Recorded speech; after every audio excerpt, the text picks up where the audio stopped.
Hi കൂട്ടുകാരെ, അപ്പോൾ നമ്മുടെ ഗാന്ധി ക്വിസിൻ്റെ പാർട്ട് 2 വീഡിയോ ആണ്. ഗുഡ് ലക്കാണ് നിങ്ങൾക്ക്. അപ്പോൾ എല്ലാവരും ഈ വീഡിയോ ഒന്ന് നിർബന്ധമായി കാണി സബ്സ്ക്രൈബ് ചെയ്യാൻ മറക്കല്ലേ. തുടങ്ങാം. ഗാന്ധി ഇന്ത്യയിൽ നടത്തിയ ആദ്യ സത്യാഗ്രഹം ഏതാണ്? ആൻസർ ചമ്പാരൻ സത്യാഗ്രഹം. ഇത് നടന്നത് 1917 കേട്ടോ. ചമ്പാരൻ ഏത് സംസ്ഥാനത്ത് സ്ഥിതി ചെയ്യുന്നു? ആൻസർ ബീഹാറിലാണ് ചമ്പാരൻ ഉള്ളത്. ഏത് കർഷകർക്ക് വേണ്ടിയാണ് ഗാന്ധിജി ചമ്പാരൻ സത്യാഗ്രഹം സംഘടിപ്പിച്ചത്? ആൻസർ നീലം കർഷകർക്കാണ് ചമ്പാരൻ സത്യാഗ്രഹം ഗാന്ധിജി സംഘടിപ്പിച്ചത് കേട്ടോ. ഗാന്ധിജി ആദ്യമായി ഇന്ത്യയിൽ അറസ്റ്റിലായ വർഷം 1917 ചമ്പാരൻ സത്യാഗ്രഹം നടന്ന ഒന്നാണ്. ഗാന്ധിജി ഇന്ത്യയിൽ ആദ്യമായി നിരാഹാര സമരം അനുഷ്ഠിച്ച അഹമ്മദാബാദ് മിൽ സമരം നടന്ന വർഷം ഏതാണ്? ആൻസർ 1918.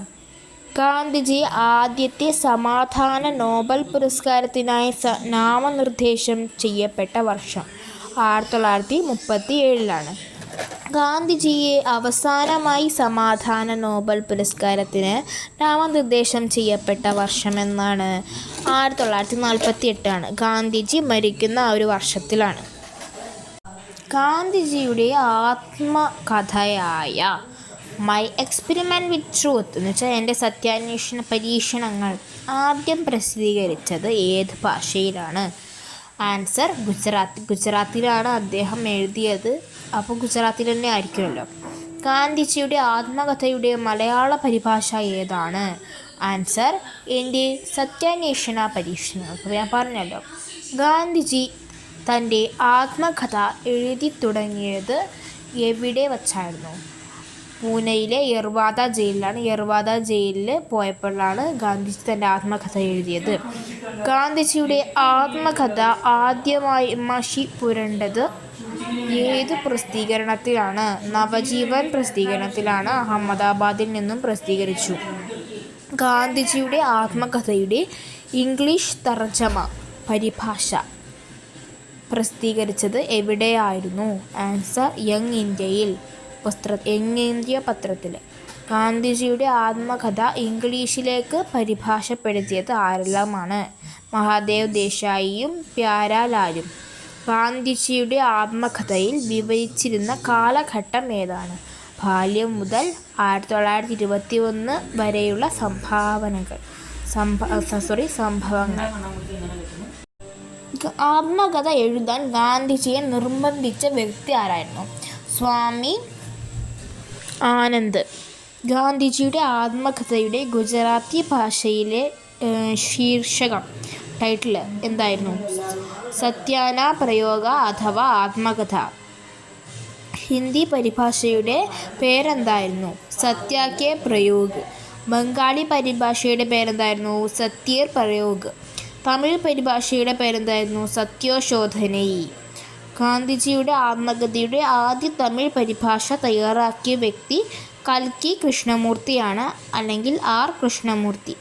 ഓക്കെ. മുഹമ്മദ് അലിയോടും ഷൗക്കത്ത് അലിയോടും ചേർന്ന് ഗാന്ധിജി നേതൃത്വം നൽകിയ പ്രസ്ഥാനം ഏതാണ്? ഖിലാഫത്ത് പ്രസ്ഥാനമാണ്. രാജ്യവ്യാപകമായി ഗാന്ധിജി നടത്തിയ ആദ്യത്തെ പ്രക്ഷോഭത്തിനായി രൂപീകരിച്ച പ്രസ്ഥാനം ഏതാണ്? നിസ്സഹകരണ പ്രസ്ഥാനമാണ്. ഹിമാലയത്തിനു സമാനൻ എന്ന് ഗാന്ധിജി വിശേഷിപ്പിച്ച നേതാവ് ബാലഗംഗാധര തിലകാണ്.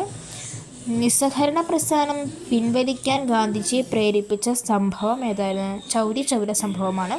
ചൗരി ചൗര സംഭവം നടന്ന വർഷം 1922 ഫെബ്രുവരി 5 ഞാൻ അപ്പോൾ ചോദിച്ചു, കിട്ടിയത് കല്ലാണ്.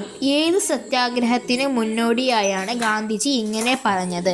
ആൻസർ ഉപ്പു സത്യാഗ്രഹമാണ്. ഉപ്പു സത്യാഗ്രഹം നടന്നത് 1930 പ്രവർത്തിക്കുക അല്ലെങ്കിൽ മരിക്കുക എന്ന ഗാന്ധിയൻ മുദ്രാവാക്യം ഏത് സമരവുമായി ബന്ധപ്പെട്ടതാണ്? ക്വിറ്റ് ഇന്ത്യ സമരമാണ്. 1942 ഓഗസ്റ്റ് 9 ക്വിറ്റ് ഇന്ത്യ സമരം നടന്നത്. അതുപോലെ ഉപ്പു സത്യാഗ്രഹം 1930 മാർച്ച് 12 ഗാന്ധിജി പുറപ്പെട്ട് സബർമതി ആശ്രമത്തിൽ നിന്ന്.